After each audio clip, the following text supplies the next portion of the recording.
ಇಂದು ದೇಶದೆಲ್ಲೆಡೆ ಮಹಾಲಯ ಅಮಾವಾಸ್ಯೆಯನ್ನು ಆಚರಿಸಲಾಗುತ್ತಿದ್ದು, ಇಂದು ಪಿತೃಗಳಿಗೆ ಅಪರಕ್ರಿಯೆ ಮಾಡಿದಲ್ಲಿ ಮೋಕ್ಷ ಲಭಿಸುತ್ತದೆ ಎನ್ನುವ ನಂಬಿಕೆ ಹಿಂದೂಗಳದ್ದಾಗಿದೆ.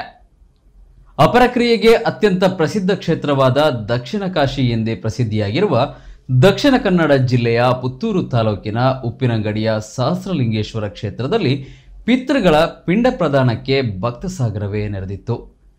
ನೇತ್ರಾವತಿ ಮತ್ತು ಕುಮಾರಧಾರಾ ನದಿಗಳ ಸಂಗಮ ಕ್ಷೇತ್ರದ ಸಹಸ್ರಲಿಂಗೇಶ್ವರ ದೇವಸ್ಥಾನದಲ್ಲಿ ಮಹಾಲಯ ಅಮಾವಾಸ್ಯೆಯಂದು ನಡೆಯುವ ಪಿಂಡ ಪ್ರದಾನ ಕ್ರಿಯೆಗೆ ಭಾರೀ ಮಹತ್ವವೂ ಇದೆ. ಇಂದು ತಮ್ಮ ಪಿತೃಗಳಿಗೆ ಪಿಂಡ ಪ್ರದಾನ ಮಾಡಿದಲ್ಲಿ ಪಿತೃಗಳಿಗೆ ದೇವರು ಮೋಕ್ಷದಾಯ ಪಾಲಿಸುತ್ತಾನೆ ಎನ್ನುವ ಹಿಂದಿನಿಂದಲೂ ಬಂದಿರುವ ನಂಬಿಕೆ. ಕ್ಷೇತ್ರದಲ್ಲಿ ಇಂದು 1000ಕ್ಕೂ ಮಿಕ್ಕಿದ ಪಿಂಡ ಪ್ರದಾನ ನಡೆದಿದ್ದು, ಭಕ್ತರಿಗೆ ಪಿಂಡ ಪ್ರದಾನಕ್ಕೆ ಕ್ಷೇತ್ರದ ವತಿಯಿಂದ ಎಲ್ಲ ರೀತಿಯ ವ್ಯವಸ್ಥೆಯನ್ನ ಮಾಡಲಾಗಿದೆ. ಸಾರ್ವಜನಿಕ ಪಿಂಡ ಪ್ರದಾನಕ್ಕೆ 600 ರೂಪಾಯಿ ಮತ್ತು ಪ್ರತ್ಯೇಕ ಪಿಂಡ ಪ್ರದಾನಕ್ಕೆ 1500 ರೂಪಾಯಿಗಳನ್ನು ಕ್ಷೇತ್ರದ ವತಿಯಿಂದ ನಿಗದಿಪಡಿಸಲಾಗಿದೆ. ತಿಲಾಹೋಮ ನಡೆಸುವವರಿಗೆ ಪ್ರತ್ಯೇಕ ವ್ಯವಸ್ಥೆಯನ್ನು ಕ್ಷೇತ್ರದ ವತಿಯಿಂದ ಮಾಡಲಾಗಿದೆ. ಸಹಸ್ರಲಿಂಗೇಶ್ವರ ದೇವಸ್ಥಾನದ ವ್ಯಾಪ್ತಿಗೆ ಬರುವ ಎಲ್ಲ ಗ್ರಾಮಗಳ ಜನ ಇಲ್ಲಿ ಬಂದು ತಮ್ಮ ಪಿತೃಗಳಿಗೆ ಪಿಂಡ ಪ್ರದಾನ ಮಾಡುತ್ತಾರೆ. ಅಲ್ಲದೆ ಬೇರೆ ಊರಿನಲ್ಲಿ ನೆಲೆಸಿರುವ ಕ್ಷೇತ್ರದ ವ್ಯಾಪ್ತಿಗೆ ಸಂಬಂಧಪಟ್ಟ ಜನರು ತಮ್ಮ ಎಲ್ಲ ಕೆಲಸಗಳನ್ನು ಬದಿಗಿಟ್ಟು ಕ್ಷೇತ್ರಕ್ಕೆ ಬಂದು ಪಿಂಡ ಪ್ರದಾನ ನೆರವೇರಿಸುತ್ತಾರೆ. ಪಿಂಡ ಪ್ರದಾನ ಪ್ರಕ್ರಿಯೆಗಾಗಿ ಕ್ಷೇತ್ರದಲ್ಲಿ ಹೆಚ್ಚುವರಿ ಅರ್ಚಕರನ್ನು ನೇಮಿಸಲಾಗುತ್ತದೆ. ಅಪರಕ್ರಿಯೆಯ ಪ್ರಕ್ರಿಯೆಗಳು ಮುಗಿದ ಬಳಿಕ ಭಕ್ತರು ನೇತ್ರಾವತಿ ಮತ್ತು ಕುಮಾರಧಾರಾ ನದಿಗಳ ಸಂಗಮ ಸ್ಥಾನದಲ್ಲಿ ಪಿಂಡವನ್ನು ನೀರಿನಲ್ಲಿ ಬಿಡುತ್ತಾರೆ. ನದಿಯಲ್ಲಿ ಮುಳುಗಿ ಸ್ನಾನ ಮಾಡಿ ಬಳಿಕ ದೇವರ ದರ್ಶನ ಪಡೆದು ಹಿಂತಿರುಗುತ್ತಾರೆ. ಕಾಶಿ ಹೇಗೆ ಉಂಟ ಅದೇ ರೀತಿ ಇದು ದಕ್ಷಿಣ ಕಾಶಿ. ಆದ್ದರಿಂದ ಈ ಸಂದರ್ಭದಲ್ಲಿ ಎಲ್ಲರೂ ಬೆಂಗಳೂರು ಇರ್ಬೋದು, ಮೈಸೂರು ಇರ್ಬೋದು, ಎಲ್ಲೆಲ್ಲ ಈ ಊರಿನವರಿದೆ ಅವರೆಲ್ಲ ಬರ್ತಾರೆ. ಜೊತೆಗೆ ಬರುವವರನ್ನು ಕರ್ಕೊಂಡು ಬಂದು ಈ ದಿನದ ವಿಶೇಷ ಅಂತೇಳಿ ಈಗಾಗಲೇ 200 ಇಲ್ಲಿ ದಾಟಿತ್ತು ಸ್ಪೆಷಲ್ ಆಗಿ. ಅಲ್ಲಿ ಒಂದು 100, 150, 200 ಅಲ್ಲೇ ಆಯಿತು. ಇನ್ನೂ ಮುಗಿಲಿಲ್ಲ ನಮಗೆ.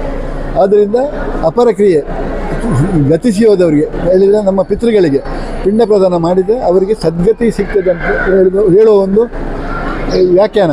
ಅದರ ಪ್ರಕಾರ ಇವತ್ತು ಎಲ್ಲ ಭಕ್ತಾದಿಗಳು ಸೇರಿ ಭಾರಿ ಒಂದು ವಿಶೇಷ ದಿನ ಆದ್ದರಿಂದ ಆ ಕಾರ್ಯ ಇಲ್ಲಿ ಮಾಡ್ತಾ ಇದ್ದಾರೆ.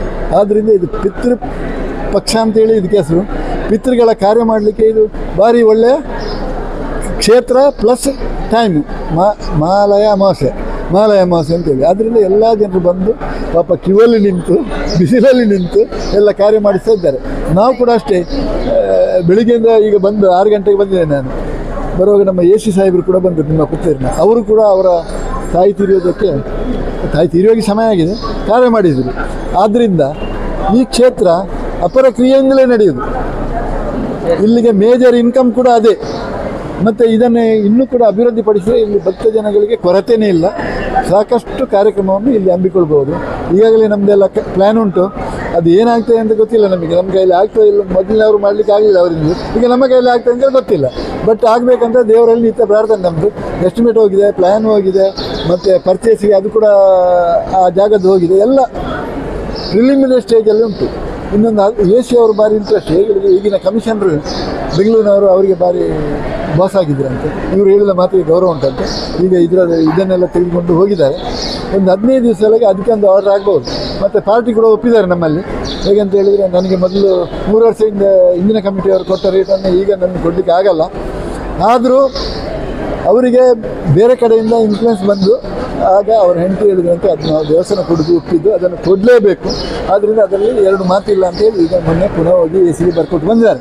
ಆದ್ದರಿಂದ ನಿಮ್ಮೆಲ್ಲ ಊರಿನವರ ಪತ್ರಕರ್ತರ ಎಲ್ಲ ಸಹಕಾರದಿಂದ ನಾವು ಇದನ್ನು, ನಮ್ಮದು ಒಂದು ಇಳಿಯ ವಯಸ್ಸಿದು ಹೇಳಿದರೆ, ನನಗೆ ವಯಸ್ಸಾಯಿತು. ಒಂದು ಟೈಮಲ್ಲಿ ಒಳ್ಳೆ ಅಭಿವೃದ್ಧಿ ಪಡಿಸಬೇಕಂತ ಒಂದು ಆಸೆ ಉಂಟು. ಭಗವಂತ ನಮ್ಮನ್ನು ಹೇಗೆ ಇನ್ನು ಕರುಣಿಸ್ತಾನೆ ಅಂತ ಗೊತ್ತಿಲ್ಲ. ಕರಾವಳಿ ಭಾಗದಲ್ಲಿ ತರವಾಡು ಮನೆಗಳಲ್ಲಿ ಪಿತೃಗಳಿಗೆ ಬಡಿಸುವ ವ್ಯವಸ್ಥೆಯು ಇದ್ದು, ಅಲ್ಲಿಯೂ ಇದೇ ರೀತಿಯ ಪ್ರಕ್ರಿಯೆಗಳು ನಡೆಯುತ್ತದೆ. ತರವಾಡು ಮನೆಗಳಲ್ಲಿ ಬಡಿಸಲು ಅಸಾಧ್ಯವಾದ ಜನ ಉಪ್ಪಿನಂಗಡಿಯ ಸಹಸ್ರಲಿಂಗೇಶ್ವರನ ಸನ್ನಿಧಿಯಲ್ಲಿ ಈ ಪ್ರಕ್ರಿಯೆಯನ್ನು ಮುಗಿಸುತ್ತಾರೆ.